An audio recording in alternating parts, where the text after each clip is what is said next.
Vanakkam, good afternoon, good morning, and good evening to some of you. It's indeed a great pleasure to have Professor Jean-Luc Chevillac with us for commemorating the 53rd Foundation Day of the Central Institute of Indian Languages, which began much early on July 17th, as most of you know. This is the 34th lecture, and we are indeed very grateful that at such a short notice, Jean-Luc had consented to spare some time and deliver this lecture titled How Westerners Progressively Discovered Classical Tamil in the 16th, 17th, and 18th century. Jean-Luc Chevillard is a researcher at the French National Center for Scientific Research, more commonly known as CNRS. He is associated with Tamil for several decades, for 4 decades, for almost 40 years. Since 1981, he has been working on different aspects of Tamil. He started with the Tamil grammatical traditions. His PhD.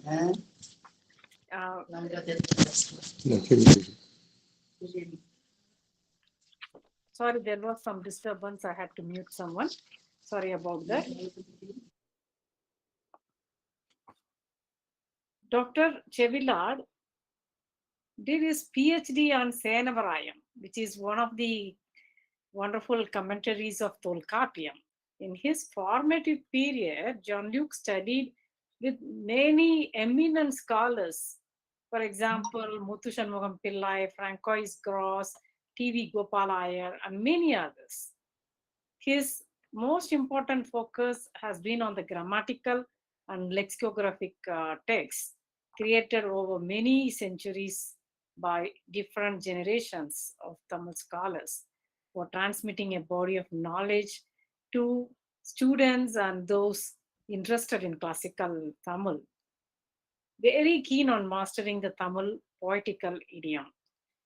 He has worked on Tevaram for several years, and I was one of the fortunate people to get his first CD on Tevaram many decades back. I hope now he must have done more modifications and improved it. Tevaram is a collection of Tamil devotional songs. His other activities are enormous. Just to mention a few of them, he is the editor of an important journal for almost 12 years, the journal called as History of Linguistics. He collaborates with several scholars. He keeps, in fact, he had even a house in Pondicherry, and he has been more like being with Indians, living in India, especially in the Tamil area of South India, posted several times in EFEO. He has been an active participant in the ERC project, Any Tamil, directed by Eva Wilden. Is currently engaged in another important project, TST project, which aims at improving the cataloging of palm leaf manuscripts pertaining to Tamil in the Paris BNF. He also collaborates with several other scholars, like the Sangam project with Ecole franchise, and also on the Tamil Saiva Hymns project with French Institute of Pondicherry, with Emily Ausent on the extended Sanskrit grammar. Yes, many works that has come out, and those of you interested can visit his website to get more details. With these few words of introduction, I, on behalf of Central Institute of Indian Languages, and also on behalf of my own personal self, very happy to extend our warm welcome to Jean-Luc Chevillard. We know him for several years. He has collaborated with us in many aspects. He has also visited Northeastern Hill University, where he delivered a few lectures, and also in Delhi and many other places. We have heard him on behalf of several institutions where I was working on. It's once again a great pleasure to host your lecture and have you with us.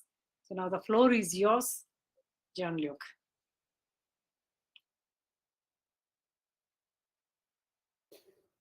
Well, thank you very much, Professor Umarani Papusami.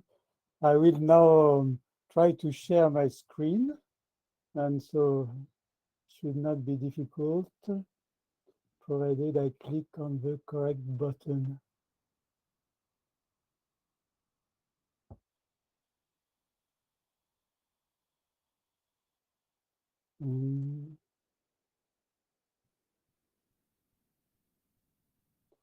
So can you see the...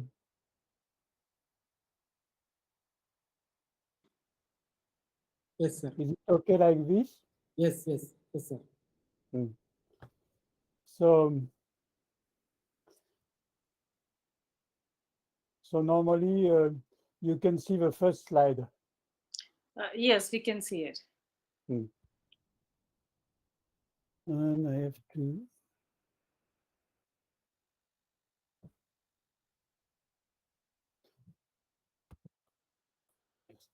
So,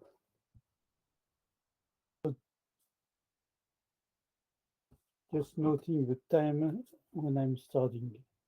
So to start with, I wish to express my thanks to my colleague and friend, Professor Umarani Papusami, whom I have known for many years, and I've seen her in many places, including Shillong. It was a very interesting visit. I thank her for inviting me to deliver this lecture. I shall talk about a research topic in which I've been engaged for many years, and which is quite important for me because it somehow subsumes everything I've been trying to do with respect to Tamil for the past years, namely trying to learn it in its many varieties. And so there are people for whom Tamil is a mother tongue. There are people for whom Tamil is a learned tongue. And I've been all my life a student of Tamil, and I suppose should be written on my grave. He was a student of Tamil and tried to learn Tamil for his whole life. And so, as I have written on this page, a researcher is a student, but he's trying to learn from teachers and also from facts which he assembles, from sources which he or she examines. And so today I shall present some facts which have been assembled not only by me, but by other people before me for several centuries. But some of these facts are not frequently talked about. And I will start by introducing a symbolic notation. So it's a symbolic notation which Emilio Rosa and myself have been using in the foreword of a journal issue,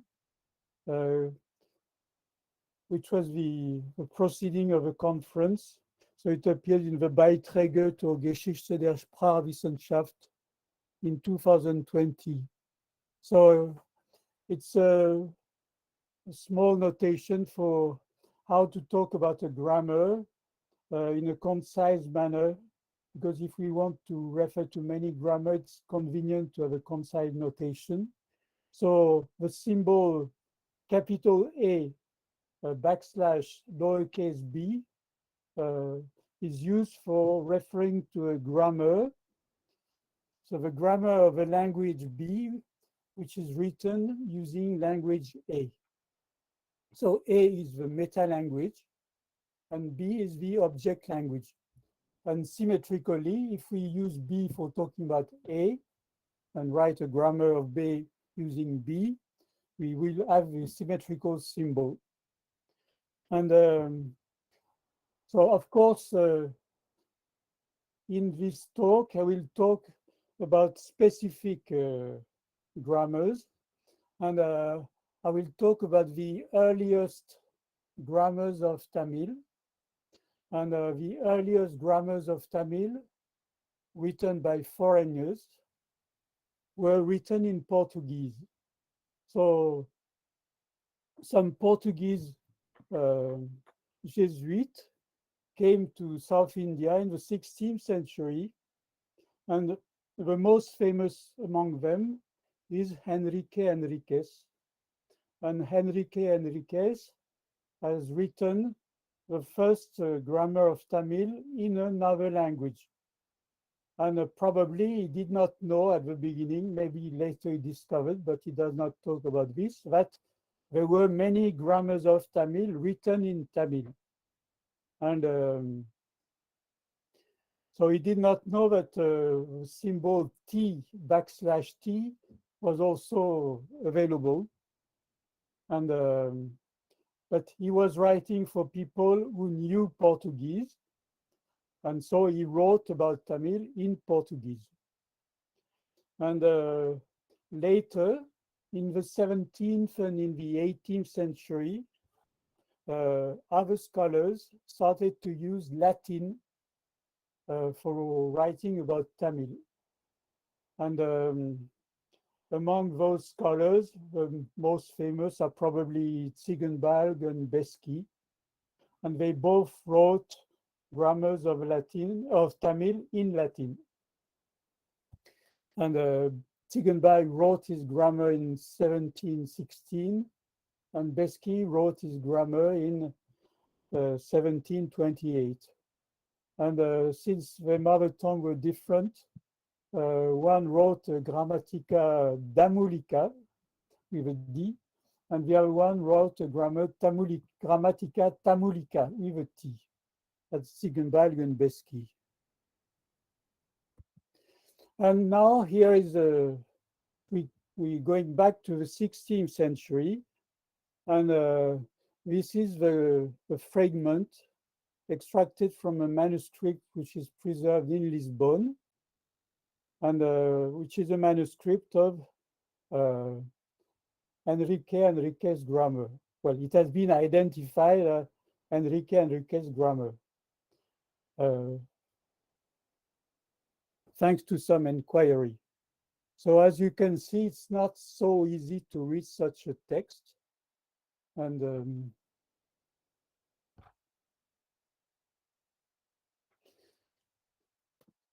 you can see that at the top of the page, there is Sesu Maria, because the people who wrote this were Christian. And then below that, you have written in Portuguese, arroz cozido, which means cooked rice. Arroz is rice and cozido is cooked. And then on the third line, you can see choro. So the first symbol is CH, followed by O, followed by a strange form of R. So it's a Tamil word, but written using the Latin alphabet. So we have the word choro, let's say in transliteration, followed by arroz, which is the Portuguese translation, which means rice. And then you can see Tamil script, soru. And then on the fourth line, you can see sotuku. And at the end of the line, you can also see sotuku. And so this is the fourth case. And so now let's say a little more about the manuscript itself. So you can see on screen the National Library of Portugal. So this is in Lisbon. And so this manuscript is there. We don't know exactly when it reached that place, because it was certainly written in India, because Henrique Henriques died in India and is buried in India. But some of his manuscript was sent to Europe. So people think that what was sent was a draft. And the person whom you see on the screen is the person who identified and located the manuscript.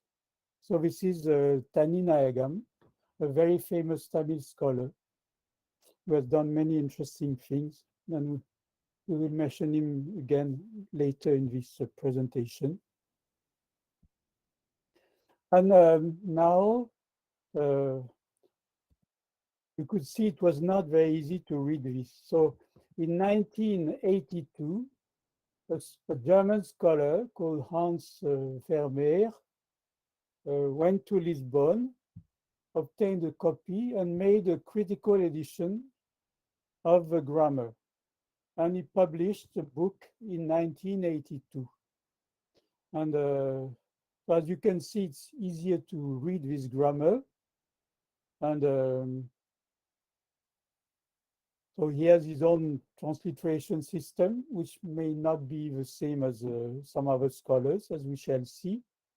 But you can see arroz cocido, chore, arroz, and chore, and sotuku, sotrei.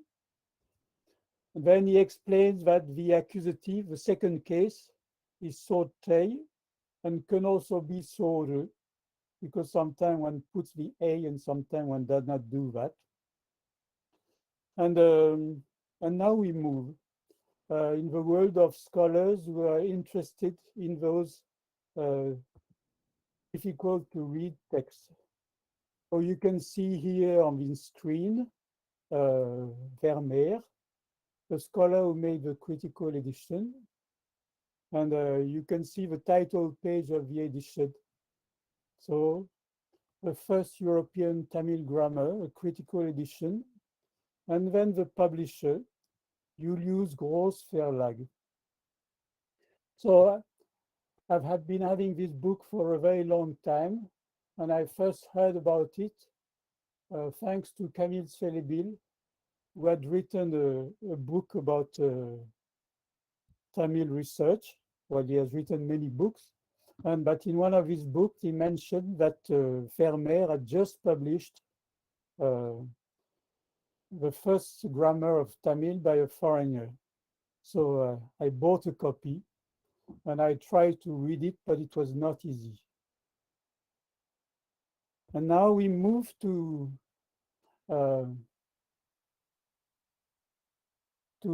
another scholar, whom I'm sure several of you know that scholar.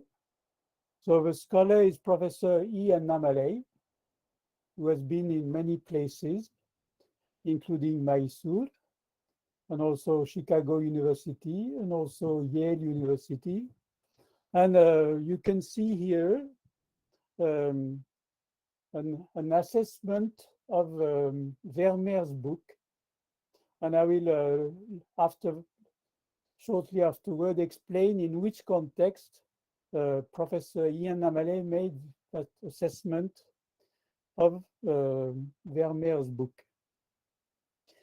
So he said, after a quarter of a century, so he wrote this, so the book by Vermeer came out in 1982. So 25 years later, somebody asked Professor Ian Namaley's opinion about Vermeer's book. So he said, after a quarter of a century, it was clear that Vermeer's book had not fulfilled its purpose. Its failure did not lie in anything that Vermeer did. Of course, Vermeer did a considerable work in publishing this book, but the failure was in what Vermeer did not do. He had not faced the difficult job of translating the grammar. And indeed, I can testify that it's not easy to go through a critical edition of a 16th century grammar of Tamil written in Portuguese. And so let's see now the context in which Professor Ian Namaley was making that assessment. You can see here a picture of someone whose name was Jeanne Hain. And you can also see the title page of a book published by Harvard Oriental Series, and in 2013. And so the assessment by Professor Ian Namaley is found inside the preface of that book.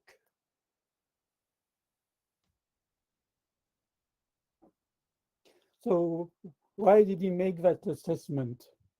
Let's first I'm showing, you can see a picture where you have two people. On the left, you have Professor Emeno. On the right, you have Dr. V.S. Rajam.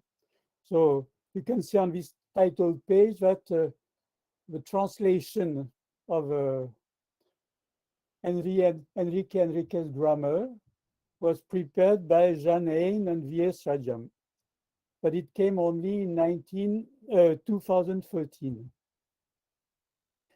And now let's see the preface, one of the preface to the grammar.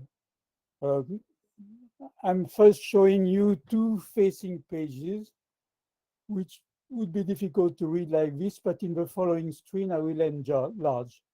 But the thing which you can see on the right side is the signature by Professor Norvin Hein,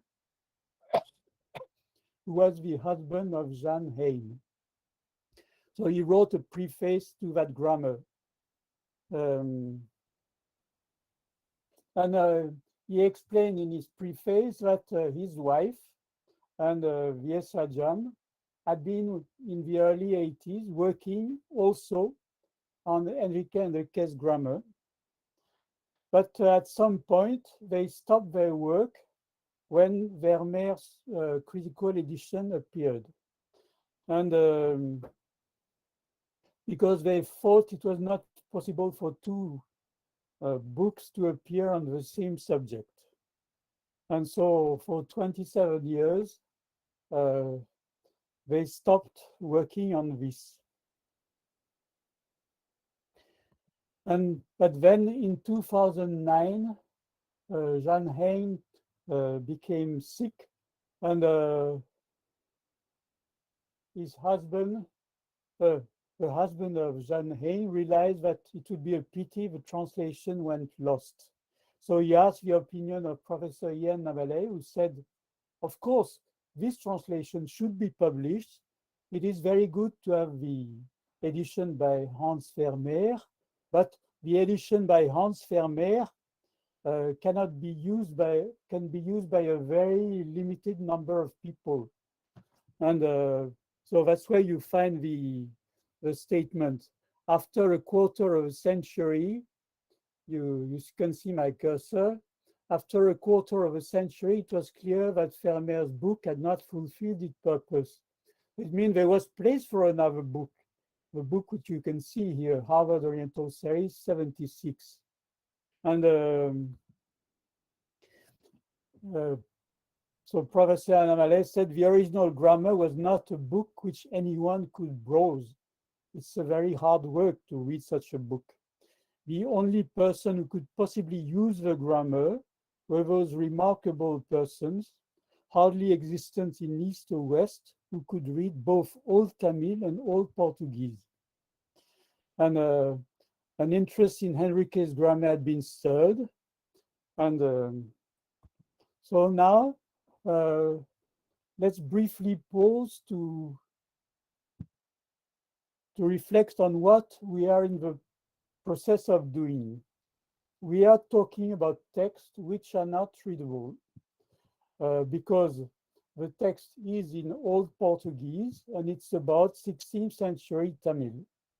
And we are explaining these things in English. And at the same time, we are also producing electronic edition. This falls on the digital humanities. And so we have to find a way of encoding some knowledge to be transmitted. And so in what follows, I shall try to provide more easily accessible primary sources. And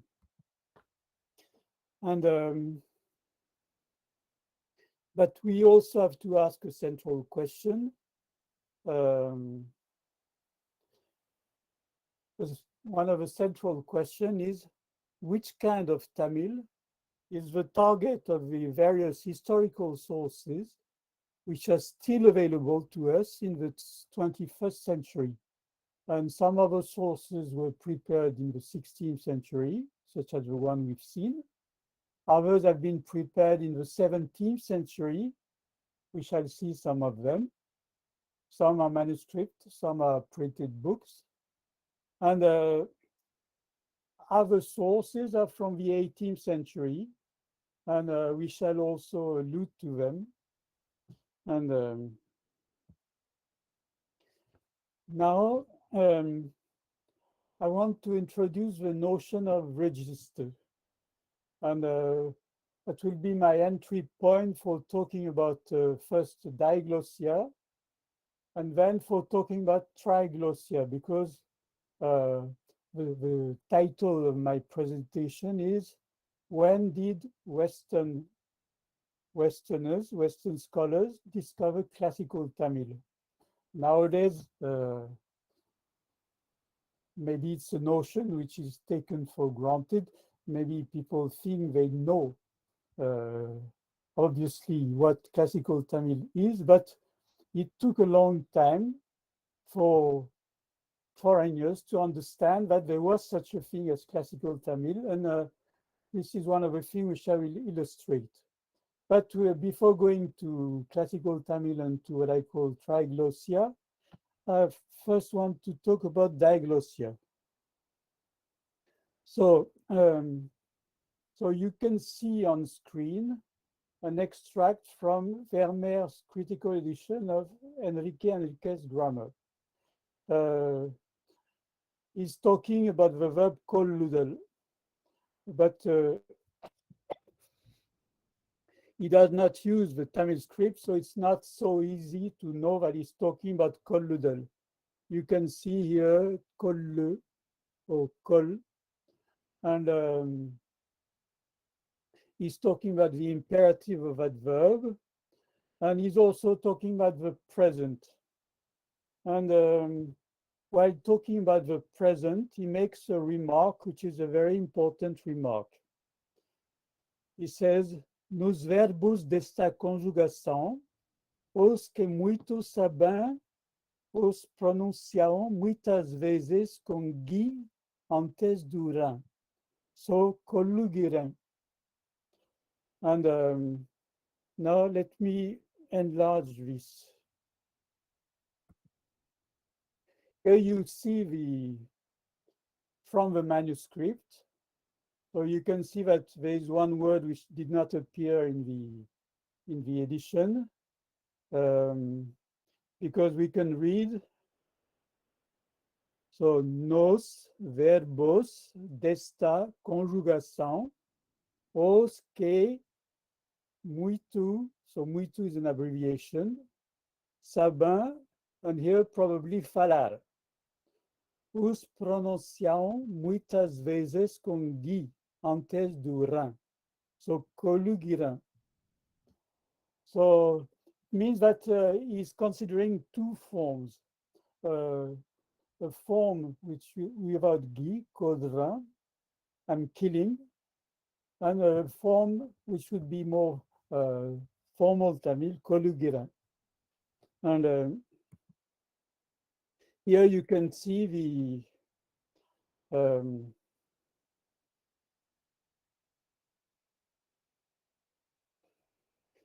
this is from Rajam edition. So here you can see the colloquial form, koliran, I kill. And Kondren, written in a strange way, I killed. And now, if this is possibly obscure, we have to stick to a fact. If some facts are difficult to access, we have to read them patiently. That's what Professor Ian Amale was alluding to when he said It's very difficult to read those texts. And now that we have seen the difference between Kolugirin and Kolirin, I will talk about the same form for another verb, this time with a retroflex, the verb Kolugirade. And we have seen in what preceded an observation by Enrique Enriquez saying that there were people who were talking normally and people who were talking very well. And in the beginning, he was writing a grammar of ordinary language, colloquial Tamil.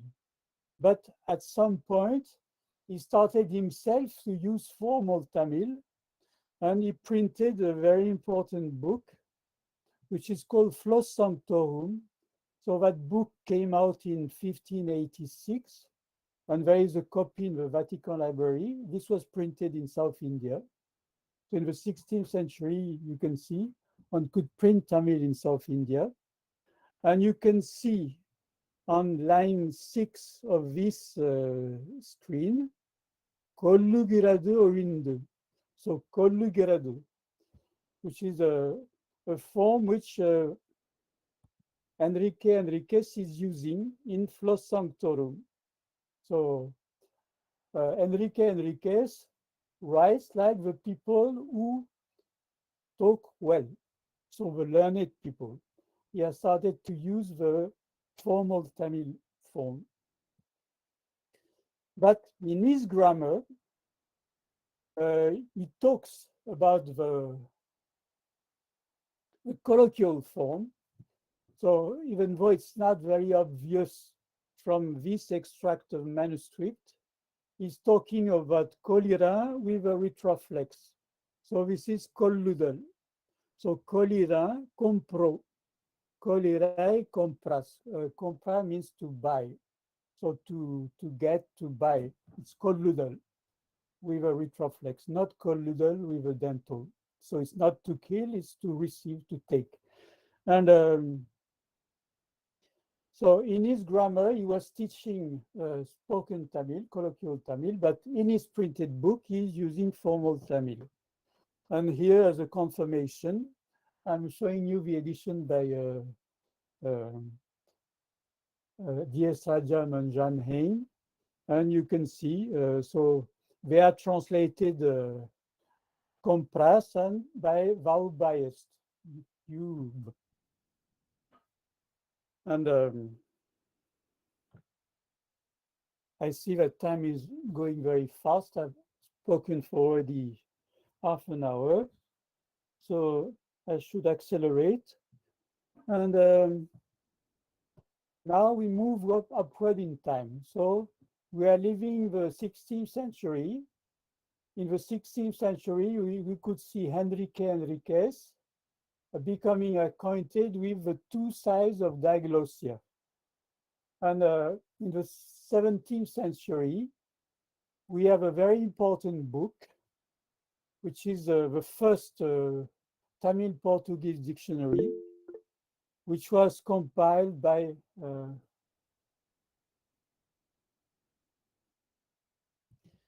we have somebody is asking a question, but I think it's not for me to answer. Yeah, please continue, no problem. Yes. So what you see on screen is an extract from a page on a book which was printed in 1679. So this is the Vocabulario Tamulico com a significação portuguesa. So it means it's a Tamil vocabulary in which the meaning are explained in Portuguese. And this book was printed in 1679. At the time, the person who had prepared the manuscript was already dead. So that person was Anton de Proença.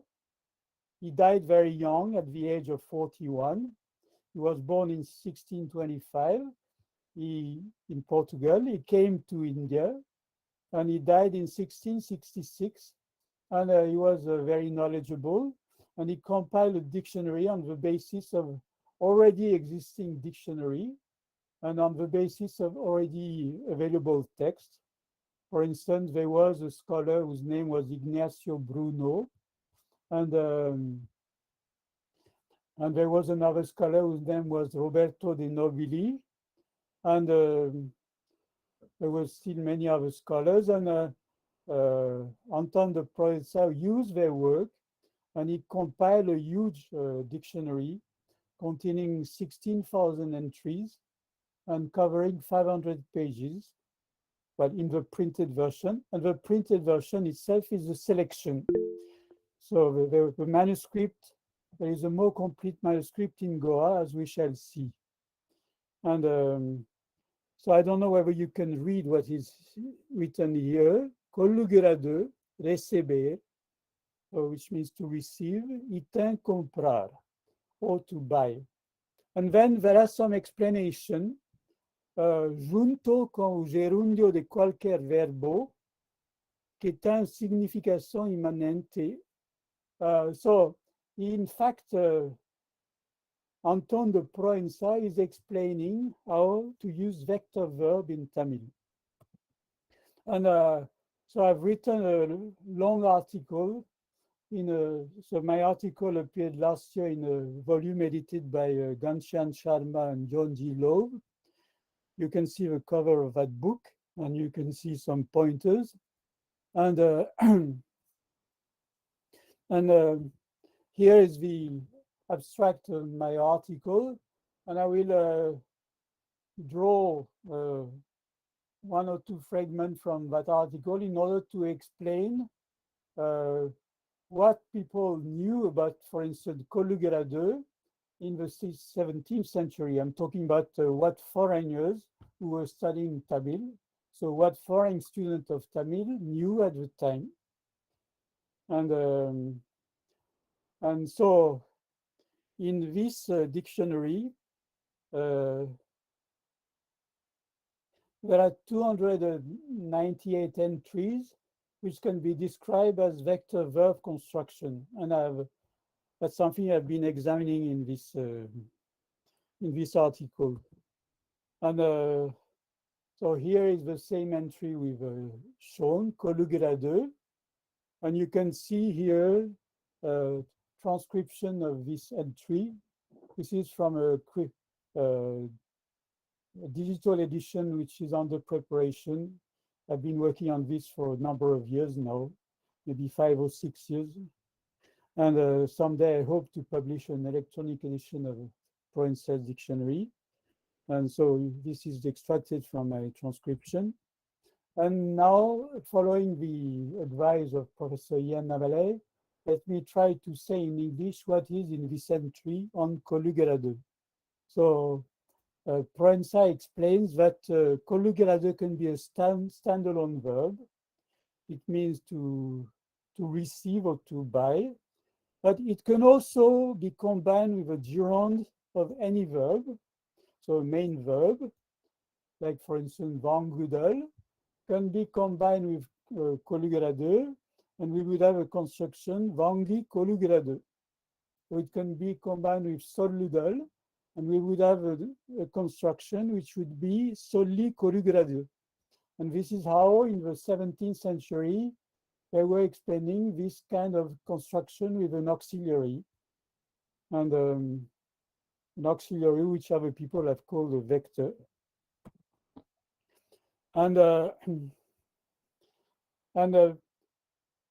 here I'm this still extracted from my article. I'm explaining that there are some entries, standalone entry for Vangira II, but in Provençal dictionary we have an entry for Vangi Colugera II, and we have a separate entry for Solugera II, to speak, to say, but we also have an entry for solli Colugera II. So there is a lot of grammatical information in Provençal's dictionary. It's somewhere between a dictionary and a grammar. But we are still not yet in the central topic, because the question was, when did Westerners discover classical Tamil?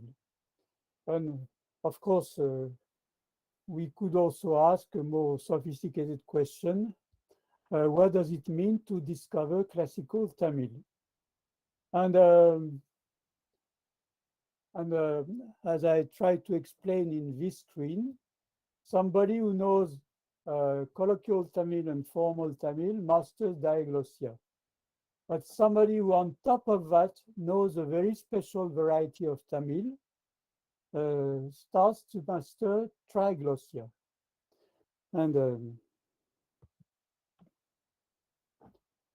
I have recently written another article in a journal issue edited by Christina Muru, who is here today with us. And my article in this is called From Grammar to Dictionary, the early challenge of lemmatizing Tamil verbal forms. And you have a coordinate for this article. And here more link to this article. And here the abstract for this article. And but since this is not central for my topic, I will simply take one diagram for the article. So a diagram which I've also used in the Journal of Indian Linguistics in the proceeding of some conference which took place in Shillong, and where I have that diagram ABC, where I try to explain that somebody who really knows Tamil in all its varieties has to know three varieties of Tamil: colloquial Tamil, formal Tamil, and also classical Tamil. And now the question which we have to ask: did the author of the vocabulary Tamulico know classical Tamil? So I'll try to answer that question. But first, I should pay some homage to the first person who made a Provençal dictionary available to the world in 1966. And we see again Taninayagam again. So in 1966, there was a conference in Kuala Lumpur, and on that occasion, Taninayagam published a facsimile of a book which people had thought was lost. So if you read the preface of a Madras Tamil lexicon, you can see that the editors say, we tried to find a Provençal dictionary, but we could not find a copy. So Taninayagam, with the help of many others, found a copy of Provençal dictionary and made it available to the world. So here I'm giving a few details on where that book had been created, in a place which is now in Kerala. And here I'm showing the birthplace of Taninayagam. But now we return to our question because time goes very fast. Tempus fugit. And when these Westerners discover classical Tamil? So the question is, did the editor of Vocabulario Tabulico know classical Tamil? So in this screen, I'm giving a few details extracted from the preface of the Vocabulario Tamulico. So that preface, of course, is in Portuguese, and we probably could not read it easily.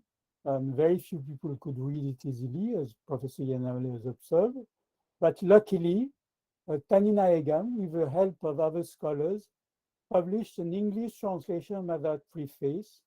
And here on that screen, I'm giving a few details extracted from that preface. So they explain where the vocabulary comes from, and they say explicitly that they did not include everything but poetical Tamil because it's not very useful for practical life.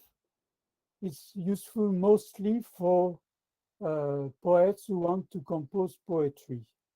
And they have their own vocabulary, and probably, so the editors of the Vocabulary Tamulico think maybe it's preferable to keep them separate. And we could say that in the 18th century, Beski, when he composed his Saduragaradi, followed the advice. So Beski composed a glossary for poetical Tamil in the 18th century. And he also made another dictionary. But in the 17th century, they were not yet trying to do two things at the same time, as we shall see. So a question we can ask is, does the Vocabulario Tamulico know about Saint Tamil? So I have an electronic text of the Provençal dictionary. It has taken me thousands and thousands of hours to enter that text, which someday will become an electronic edition. So I can very easily search for anything in that text, for any Tamil word, for any Portuguese word. And here I'm showing you what one finds if one looks for the word Tamil. So one finds first these two entries. You can read Tamil. So in Provençal dictionary, they don't use puli. So this is written as Tamira, but this is Tamil. And a variant is Tamur. You probably know that in French we say Tamul, and that in Portuguese they say Tamul also. And this is probably based on some dialectal pronunciation. And so this is why some people wrote Tamil and other people wrote Tamul. And on the following line, you can see Tamilan. So they have not printed with a ra, Tamiran, they have printed with a la. And the preface of the dictionary says that it's mostly based on the Madurai usage.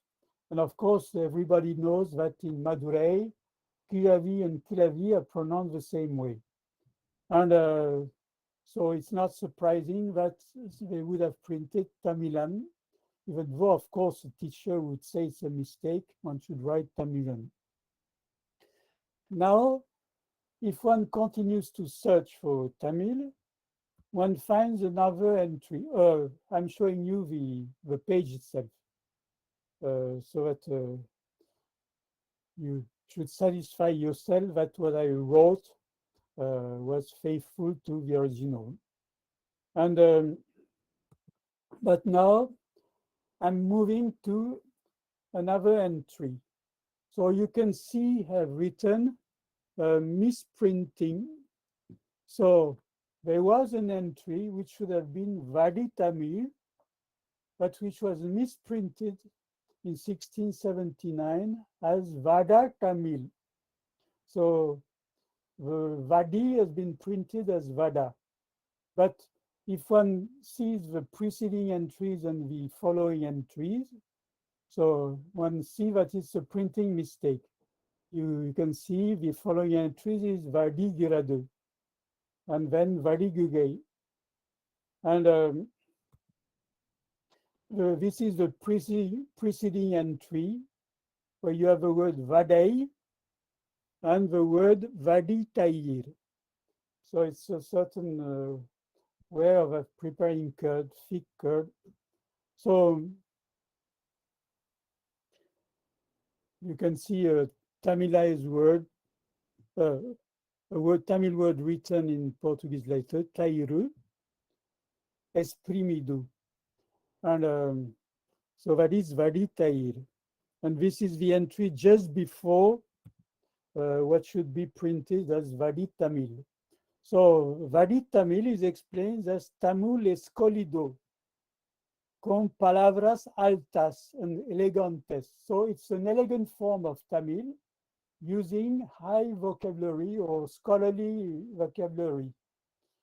And so it's a pity that it has been printed as Vada. And now I'm going to show you a manuscript which is preserved in Goa, and which is a manuscript of a Provençal dictionary, which is earlier than the printed book. And when they printed the Provençal dictionary, they somehow expurgated a more complete manuscript which was kept in Goa. Maybe they did not have enough paper, or maybe they thought there was too much information on the Hindu religion. Gregory James has written an article on this version of the dictionary.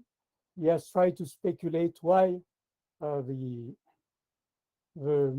Goa manuscript is much longer than the printed book. But we don't have the time to discuss this thing. But you can see here that we have Vadi Tamil, although the letter is somehow slightly discontinuous. But similarly, Vadi Tair and Vadi Girade. So logically, it should be Vadi Tamil. And Tamil escolido, con palabras elegantes, so elegant language. So, so Pransa does not know about Saint Tamil, but he knows about Vadi Tamil, some kind of refined Tamil. And now another piece in our inquiry, some poetical word. So here we have a page where you can see here the word pendir, Molière, honorifique. So it means it's, if you want to honor some people, you would use the word pendir. And after that, you have the ordinary word pende, Molière, and pendati, Molière, uxor. So uxor is Latin for wife. And then pende, kattugrade. And so, as you can see, in this dictionary, they mix up a few poetical words and mostly ordinary words. I've written another article in which I try to study a number of doublets. Sometimes we are given a colloquial form, sometimes we are given the formal form, and sometimes we are given the highly poetical form. And but the time is moving, so I have to accelerate. Another entry in the Provençal dictionary which shows that they were exposed to Tamil poetry. I'm sure that many of you know about Asu Kavi, Madhura Kavi, Sitira Kavi, Vittara Kavi. So there are 4 types of poets. So the Provençal dictionary knows about Asu Kavi. Well, he uses the word Asu, Veia de Poeta, and he explains the expression Asu Kavi as a poem which is improvised spontaneously. So he says, Asu Kavi means verso, a poem, que se faz por veia natural, so natural improvisation. And so they were exposed to Tamil poetry. They were exposed to people who knew classical Tamil, but they themselves, I was trying to find what would be the most convincing to say that Provençal did not really know classical Tamil. If you look for grammatical terms, you cannot find words like Pinay, you cannot find words like Vinay or Payer for grammatical terms, but you find some Sanskrit grammatical terms. So they had not yet really discovered. And now I'm trying to show some other things in which I'm engaged. So I've been working for many years in preparing an electronic edition. So here you can see some XML code extracted from my file in which the entry Asu Kavi is here. So hopefully at some point in a few years, I hope to be able to give such an electronic edition so that these sources, which are mostly lost, will be available. And as Professor Ian Navale has observed, it's not enough to give a Tamil text and to give a Portuguese text, and also has to give an English translation, because nowadays, who understands ancient Portuguese and who can read many of these Tamil forms? And but it's a long work. So on this screen, you can see I'm trying to do what we call in French a mise en perspective. So you can see at the center, you have E, which is English, the scientific lingua franca. Then you have X, which can represent any language of anybody on this planet who would be interested in examining Tamil sources. So T is for Tamil, P is for Portuguese, L would be for Latin. And what we have to do is to create a path using the tools of digital humanities so that anybody with any language X, could be Telugu, it could be Hungarian, it could be German, will be accessible, will be capable using English to access those texts which are explanation 16th century, 17th century, 18th century explanation about Tamil. And so there was a kind of horizon for my talk. I wanted to reach up to somebody very famous, who is Beski. So you can see here, this is the time axis, and this is another axis. And you can see the first millennium. In the first millennium, you have Tamil sources about Tamil. And then at some point, you have the Portuguese come, and you can see here some Portuguese native speaker becoming student of Tamil and first writing a grammar of colloquial Tamil, and then progressively discovering the diglossia and mastering formal Tamil and composing flow sanctorum in formal Tamil. And then knowledge accumulates. And then here you can see 17th century, some dictionaries being compiled and 16,000 entries, 500 pages. And then we arrive at the 18th century. At that time, the lingua franca become English, not English, Latin. So people start to convert everything into Latin. And we have a great master, Beski. And I wanted to talk about Beski, but I thought if I talk about Beski without explaining where Beski was coming from, it would not be understandable. One cannot understand the magnitude of what Beski has mastered if one does not explain what he was coming from. And so Beski has written a grammar of Tamil, of Kolun Tamil in Latin. He has written a grammar of Cent Tamil in Latin, and he has written a dictionary for formal Tamil, but he has also written a poetical dictionary called the Saduragaradi, and he has also composed literature. And so I'm giving here some references to here an article about Beski's work, his accomplishment when he became Tamil Pulavar, when he took the name of Virama Munivar. And so this is an article by Margherita Trento and Sasha Ebeling. And Beski also became a poet. He composed a poem called Tembaravani, and we have now, luckily, an English translation of that poem made by Dominic Raj, and I see that he might be online. So I say hello to him. We are happy to have his translation. And here I'm giving more pointers, some articles about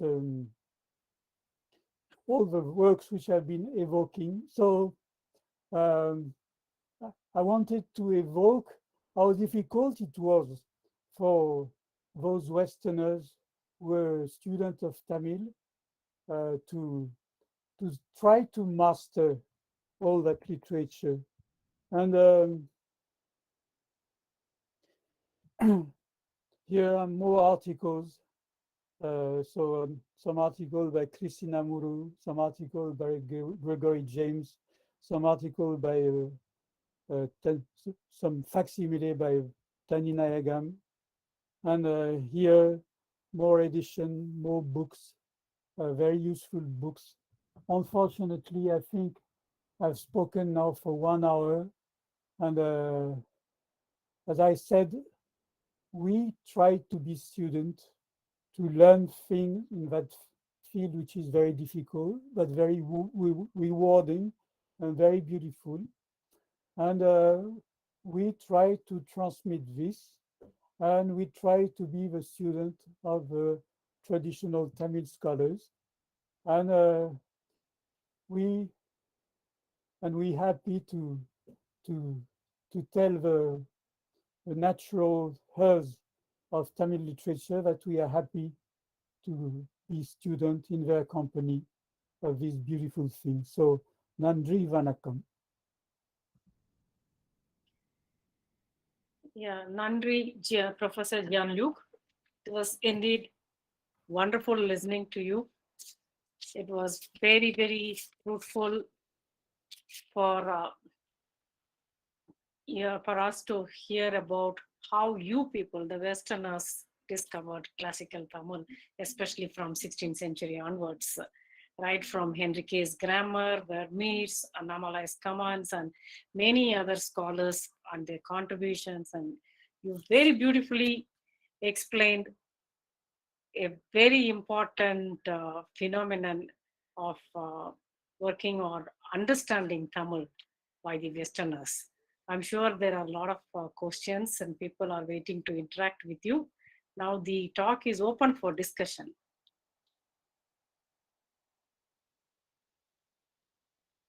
Yeah, Jean-Luc, you can open your video and maybe stop presenting. So how do I do that? Just do stop presenting. I have to find the button.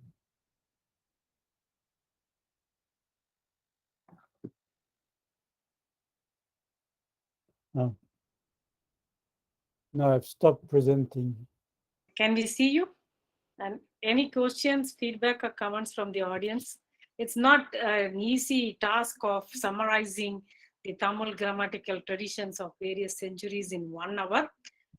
Jean-Luc has done his best and tried to give us a glimpse of the different aspects of understanding of classical Tamil by various Westerners, and also had talked about his own works. Now the audience can interact with him.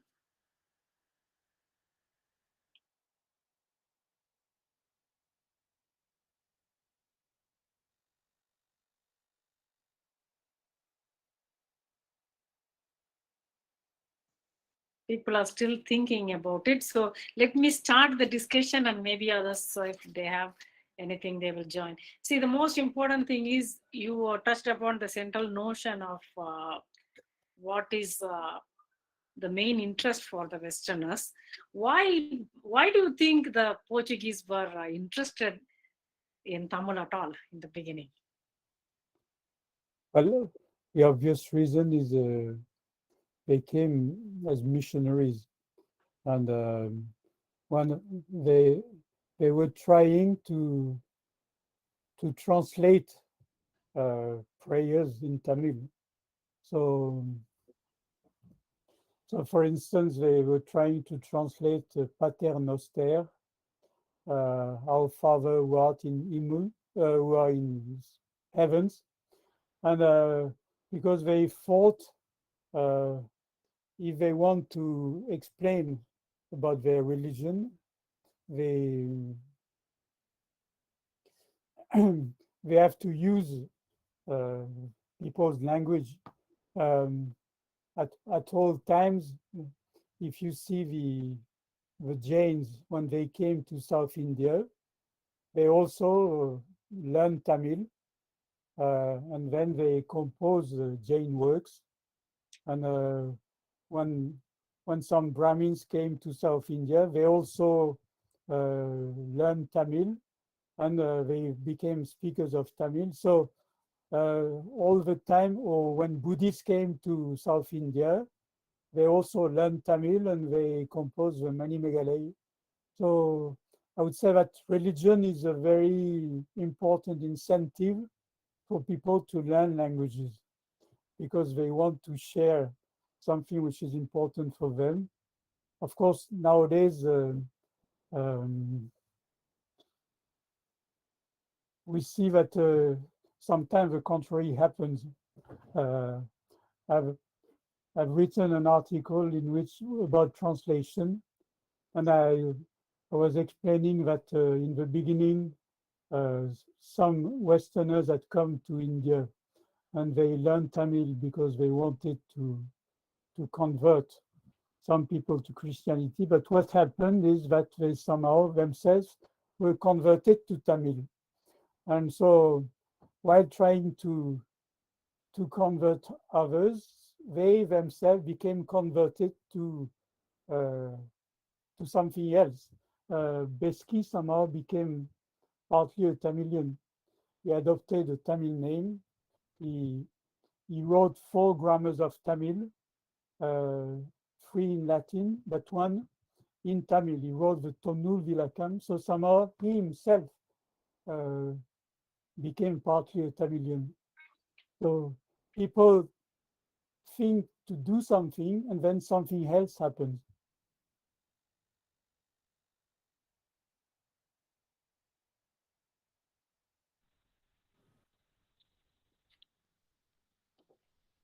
Hello. Thank you. Hello. Yes, Dr. Uh, Mama Sadaf. Good afternoon, Professor Jean-Luc. It's a very interesting topic actually you have today presented. It's really an excellent experience for us to listen to you. Thank you very much. I just wanted to express myself particularly in the context of early transliteration of Tamil,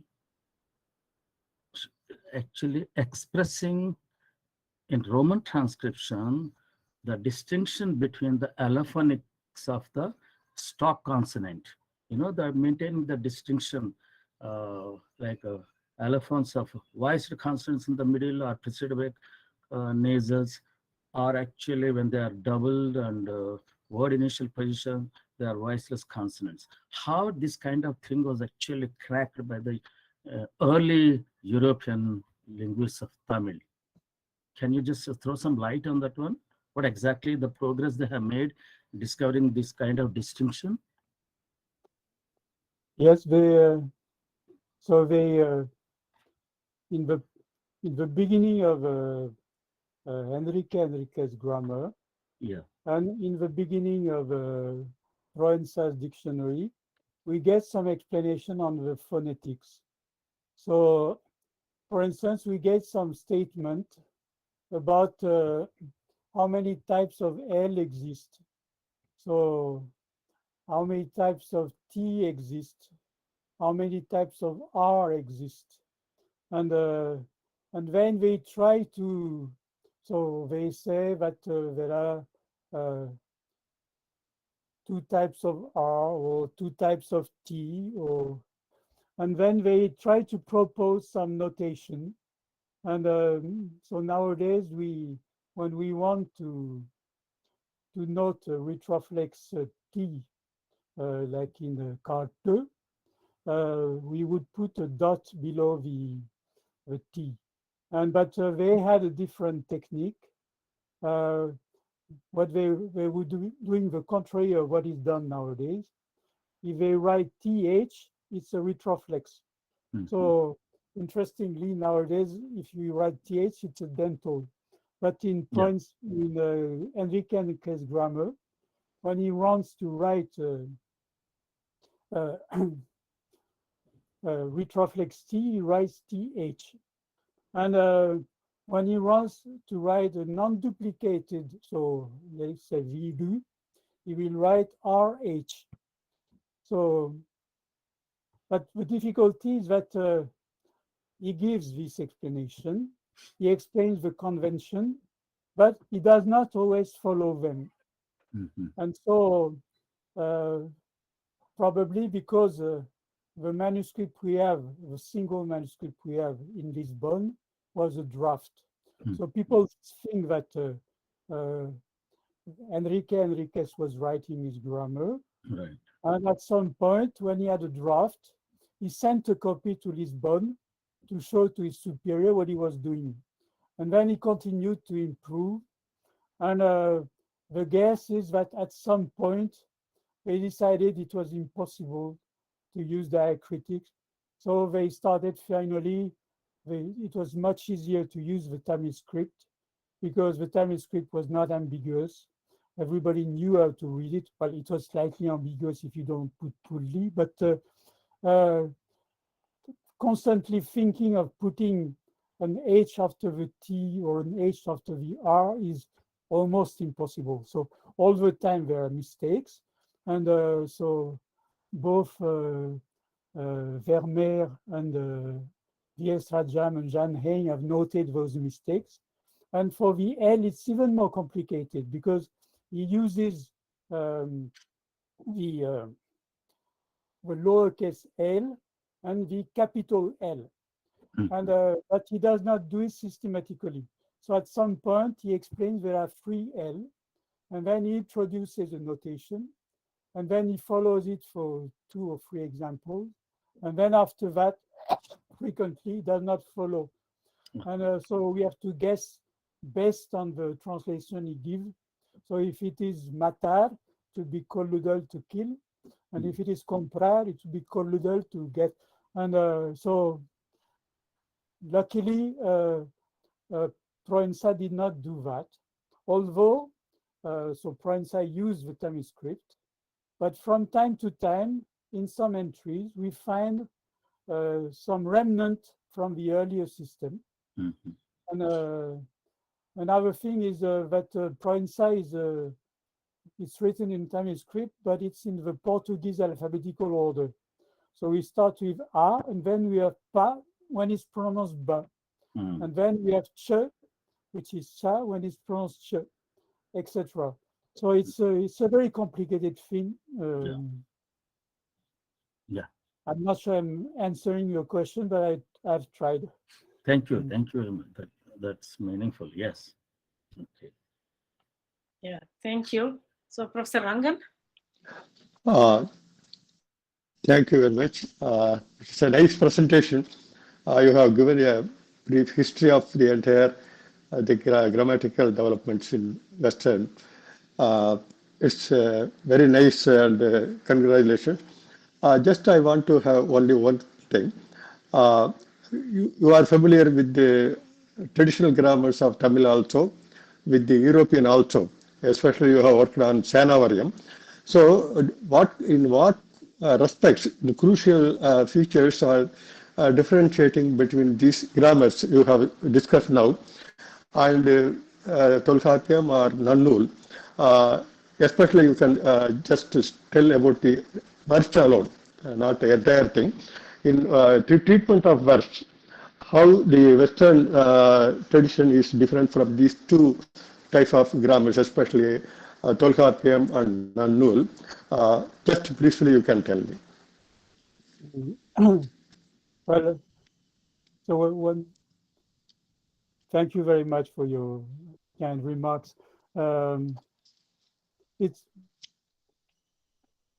One could say that if we examine Enrique Enriquez's grammar, in the beginning, he's only interested in colloquial Tamil, and he makes this reference to people who talk well. And then at some point, he himself starts to use the higher variety of Tamil, the standard formal Tamil. So, and he will use form like Kolugradö, the present, etc. But I think at the time he does not know any grammatical term, and I've tried to make the list of all the grammatical terms which I've found, and mostly we find Sanskrit terms for grammar. So it means that Provençal himself was not acquainted with those grammatical terms. And so the first ones who started to really go into these things are Ziegenbalg and especially Besky. So we know from Ziegenbalg that he had a library.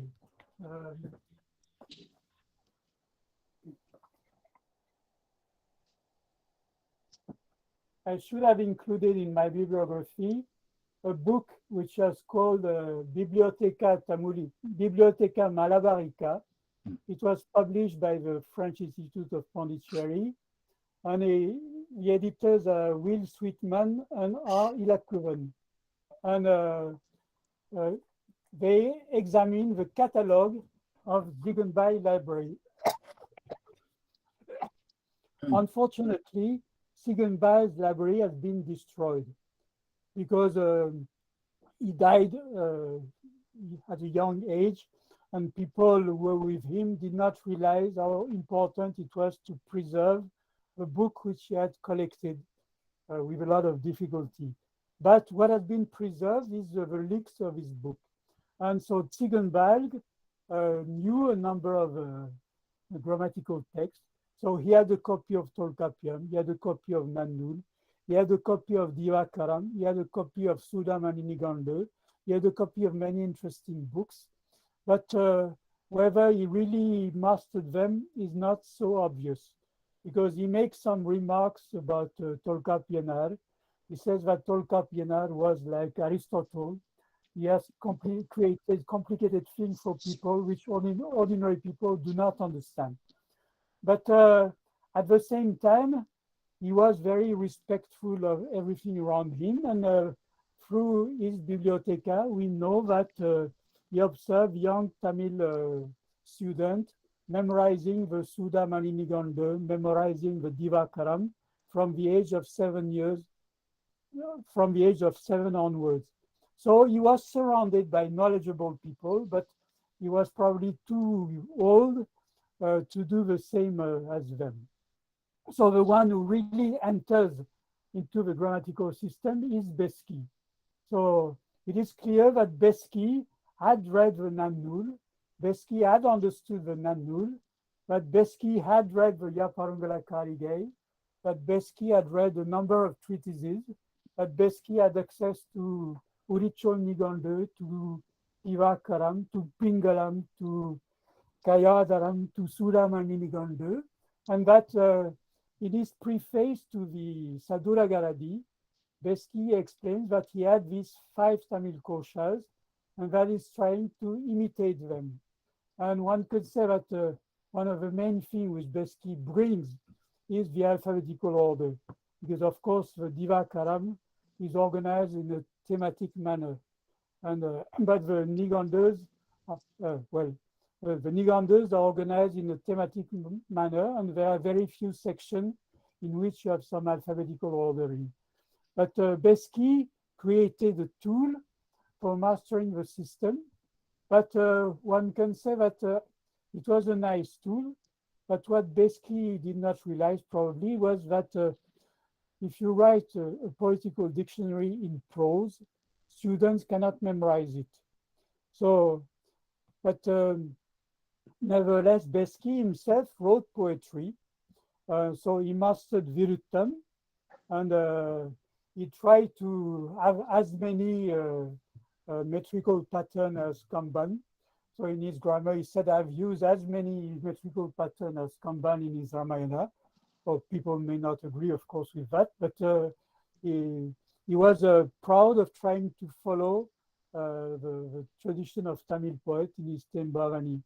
And in his Tonnul Vilakam, he follows the structures of treatises such as Nannul, so Yeruta Digaram, Sola Digaram, and treatises such as so Porul. Of course, if you try to read the Porul section in the Tonnul Vilakam, you will see that somehow he's introducing other ideas. He's trying to make a synthesis of things which he had learned as a student in Europe studying rhetoric, but he was trying to adapt them to Tamil. So he's somehow in between. He wanted to be a bridge, and a bridge going both directions.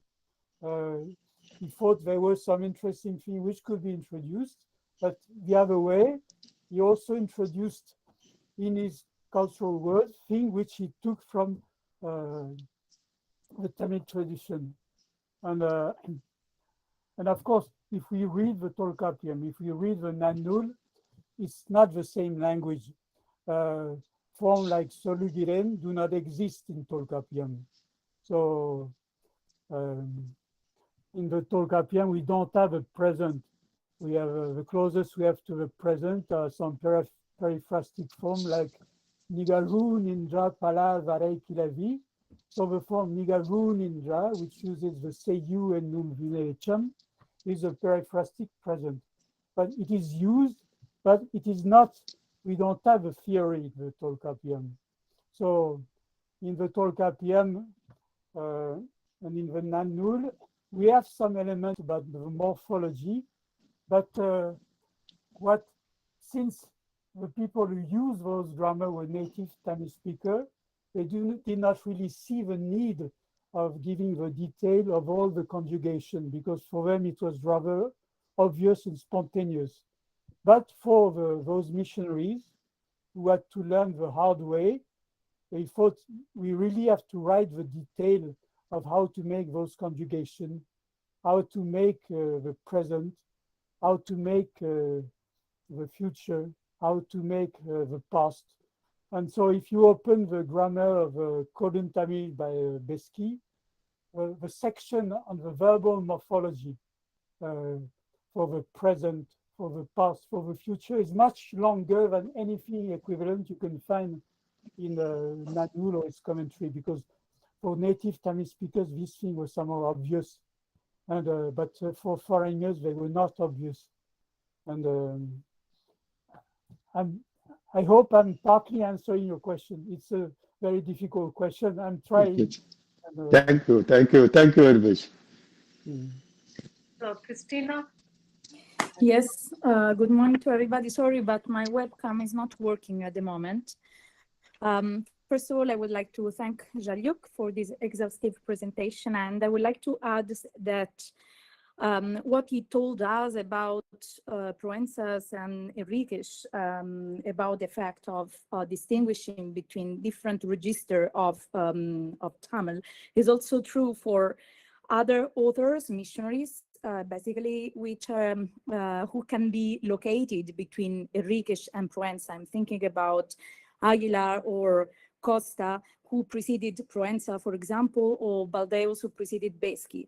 And they, as you have already underlined, that they continuously stressed between the existence of ordinary forms and more elegant forms of speaking or way of speaking, which were, for example, Costa defines some of these more elegant forms as typical of Brahmins or as typical of poets of the Madurai kingdom.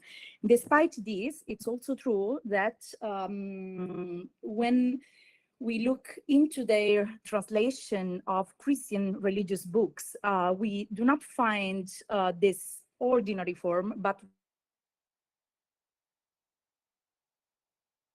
rather why this happens and why in the text that they translated we find a higher register of Tamil rather than what they described in their grammars. I tried to figure out an explanation for this, and I would like to know what is your opinion. In my opinion, first of all, this can be explained because they were exposed to the lower register of Tamil, and then this is what they were describing in the grammars. And secondly, the kind of text, such as grammars, had a specific target, which were that was other missionaries. So the main objective was to teach to other missionaries how to communicate with native speakers. Therefore, the language that should be described should be the most common language used in communication. And another possibility is that when they arrived to translate, they started to translate Christian religious texts into Tamil. Maybe this was not their how to say, the result of their intellectual work, but it was rather the result of native speakers' work, that rather than using the most colloquial forms, used the higher register forms. And for example, I think about Baldeus, who was helped in his translation of prayers and psalms by the native Fonseca. So I would like to know what is your opinion about this discrepancy between the language that is described in the grammars and the language that actually is used in translation. Well, Christina, first of all, I would like to thank you for your question. And I would also like to say to the audience that hopefully we can hope to have some new books published by you. So people may not know that Christina has been working for a long time on some edition of grammars, such as a grammar which is still in manuscript form by Baltasar da Costa. And so hopefully in the near future, there will be more sources available. There will be more difficult book which people can try to read, and which people can try to compare. And so you should be prepared, Uma, to have in the future more lectures about this domain, because history can be based only on real sources. And there are people who think that the description of Tamil starts with Siganbal, for instance, in the English-speaking world. It's and sometime an opinion you can see, but no, it starts in the 16th century and then continues strongly in the 17th, except that those texts are very difficult to read, and there are very few people like Jeanne Hain or V.S. Rajam or Christina Muru or Tanina Yagam who make the effort of exploring them. But the more we go into the detail, the more riches we can find. And yes, to go to the question, I think there was a strong pressure. So we have the expression Koche Tamil. So people think that in a number of occasions, some manner of speaking is not dignified. So in Provençal's dictionary, very frequently we find doublets. So we find the form kan and the form kan. We find the form kandre and the form kan. I've written an article in a feshrift for a colleague who unfortunately died recently, Elisabeth Barnous Setupati, in which I try to talk about what we can find about dialectal Tamil, about colloquial Tamil in a Provençal dictionary. But my impression when examining all those sources is that there was a strong pressure to eliminate all those words. And sometimes we've seen some preface, people saying, I have compiled a new version of a dictionary from which I have eliminated some vulgar form. So, but when they say vulgar form, they refer to, in fact, form which everybody uses. But the fact is, people thought it was not dignified to use those forms in writing. And so there was a strong pressure to eliminate them. And frequently you find in the preface of a book criticism of the predecessors. So Besky sometimes criticizes his predecessors. And then you can see in the 19th century, there are people who criticize Besky. And so some people have used, so the verb for listening is ketal, the root is kale. But if you have a look at Provençal dictionary, he writes with a je, so keshkelad. And so some people thought, but really this is barbarian. And so, for instance, the Ziegenbeil has used such form. And there is an edition in the 20th century of Ziegenbeil, which is a translation of his Grammatica Damulica. And the translator has expurgated those mistakes. So the translator translates a text which he corrects. So he does not show us the original, which is a pity because, of course, a linguist is interested in phonetics. It's in any language which has a strong dialectal variation, some opposition will disappear in some parts, other opposition will disappear in other parts, and people are happy to have a coexistence of various forms, and they know that they can use such form in such context and other form in other context. And in the Tolkapian, they talk about sentamis senda panirunilam. And there have been several interpretations for that sentamis senda panirunilam. The more recent interpretation was that there was a country of Sentami, which was surrounded by 12 countries in which they spoke Korun Tamil. But it seemed that the older interpretation was not that. They were a confederation of 12 countries in which there were 12 varieties of Tamil, and the poets from those 12 regions agreed on a common poetical standard. But that does not mean they would disparage their own, the language they spoke every day, but they would know how to do code switching. And some of these words from their own everyday language could occasionally be used to give a couleur local.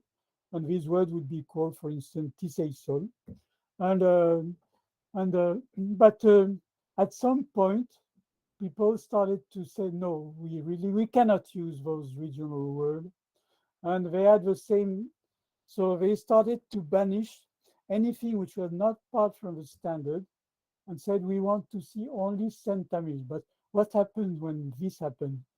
What happens is that the real language which people speak in everyday life is undocumented. And so, of course, ideally, one should be capable of master all the varieties. But of course, it's a huge challenge to master 12 dialects plus a standard language. So of course, life is short. So if they concentrate, they will concentrate on what they consider as the higher goal, which is to master Sentamil, and they will consider the other varieties. Well, it's enough if we are born with them and we speak them naturally, but they won't be taught.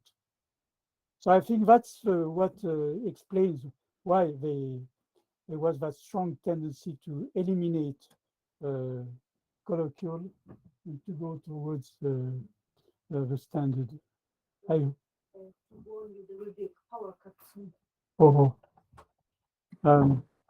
Okay, thank you. Sorry, may I? 1 second, I've been just warned that there will soon be a power cut in our house. So it's Okay. possible that at some point my image will disappear because there won't be any electricity in the house. Okay, great. But Okay. for the time being, I'm still here. If there are not other questions, may I ask you one more thing? Well, Yeah, please go ahead. Please go ahead. You said the language that people spoke was undescribed. I mean, it was not described at the end. And another thing that on which I reflect, looking into this kind of text, and I confirm you that I have completed the translation of the 5 copies manuscript by Baldassar da Costa, comparing them. I have finished this project. Well, congratulations. Huh? Congratulations. Thanks. And so another thing on which I was reflecting is that how much missionaries contributed to create to develop what is nowadays defined as the common spoken Tamil. I mean, if I look into Schiffman's grammar, for example, of spoken Tamil, and Lehmann's grammar of modern standard Tamil, I find, and I compare them with what missionaries described, I find many linguistic features which are common with both of these texts. And what I wonder is how much their presence in these different regions of South India would have contributed to shape a kind of common Tamil where all the most diastratic elements, such as the linguistic features related to social classes or caste, were removed. How much the missionaries contributed to the formation, the creation, the development of a common spoken Tamil that moved toward a kind of standardization in the way in which people speak. Yeah, that's all. It's not a question. It's just in a reflection. Yeah. I suppose one audience for your remark is some young scholars who might be listening, some Tamil student of linguistics. And I do not know how popular dialectology is nowadays in Indian universities, in Tamil Nadu universities. But I think it's a very important field. And I hope that there are young scholars at the moment working on dialects, and that more publication will be available. Yeah, thank you. I think it's one of the important issues you have raised, like looking at the different dialects and what is happening when it comes to standard spoken Tamil. Thanks, Christina, for pointing this out. We have to look into that very deeply. But as far as I know and I believe, like the contributions made by Lehmann, Schiffman, and others are more like are very, I must say, caste neutral, because you don't find any traces of casteism or any other aspect in the. Indeed. Yeah. So it's indeed very difficult to bring out such grammars, removing such elements. But I think I have not seen anything. Of course, we need more editions of that, and we need to update those grammars as well. Because as you know very well, after Lehmann's was in 80s and Schiffman's, of course, more than a decade old. So we need to see what more has to go into those grammars to take up more dialectology studies. But grammars, we have to see, there are two versions, right? If I am allowed to say so, because one is for the benefit of our academic world, and the other is how the community themselves see it. What kind of, like, most of the people, even at homes in Tamil Nadu, many are not using their own dialects at home. Maybe because of different reasons, like having employment in other places, and they are using a regional variety of that region. A person probably regional varieties, caste varieties, most of the things are disappearing. And in a way, it's good, but it is also strong where the community is very strong. So we need to write grammars for different purposes. That's, I think, the job for all of us, the younger generation as well.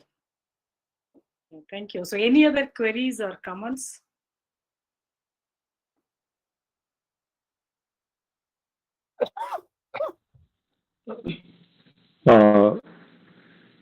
This is Rangan. Hello. Hello.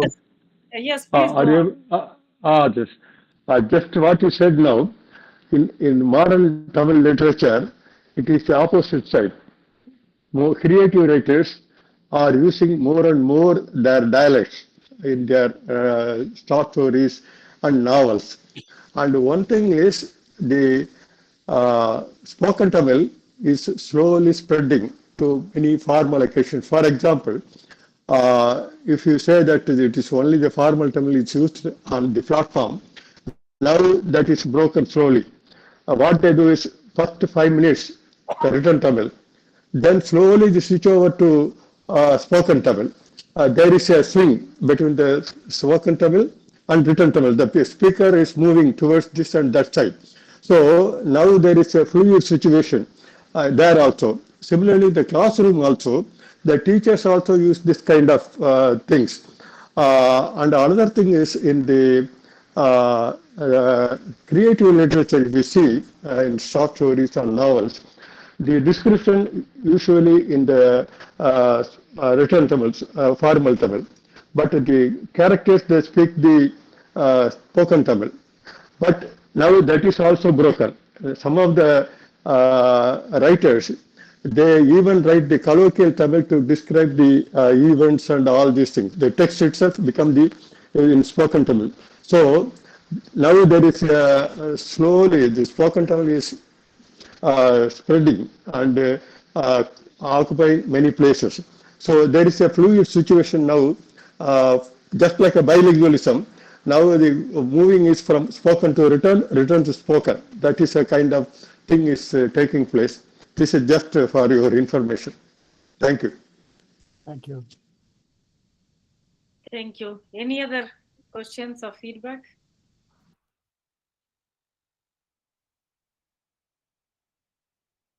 All right, so let me take this opportunity to thank Professor Jean-Luc Chevillard once again. ரொம்ப ரொம்ப நன்றி. ரொம்ப நல்லா இருந்தது உங்களுடைய speech and also the interactions with the audience was a perfect topic for this kind of evening talk, you can say. I also thank the audience for your patience and for being with us today, Professors Subbarao, Uma Masharo, Professor Rangan, Professor Christina, and many others. Jean-Luc, do you want to say something before we close as a closing remark? It was indeed a great pleasure to host you and to have you with us in commemorating our 53rd Foundation Day. This lecture is recorded and will be available publicly, so many more can benefit in future as well. Also, you will be writing down your talk, which will be published in the form of a book chapter. Thank you so much for agreeing to speak today. Yeah, to you. So I will say two things. The first thing I will say two ways, Romba Sandoshan or Mika Magishi. And then the second thing, Uapatale Kudi, Ulla Piredel, and I take Pulavar to read. This is how I feel after even we have been meeting with pleasure, Uapatale Kudi. And then when we separate, we still think Ulla Piredel. And I suppose that somehow makes us into a modern version of Pulavar, even though Pulavar is an inaccessible stage. So that's Pulavar Toril. So it's a great privilege to have been able to spend one's life working on beautiful things. Thank you. Thank you, Romba Nandri. So thank you one and all. So we will meet again somewhere soon, maybe physically, to listen to Jean-Luc, Christina, and many other Western scholars working on Tamil. We are actually proud of you guys because you're contributing to our language and enhancing our language in many ways and taking it to the rest of the world. Romba Romba Nandri. Vanakkam. Welcome.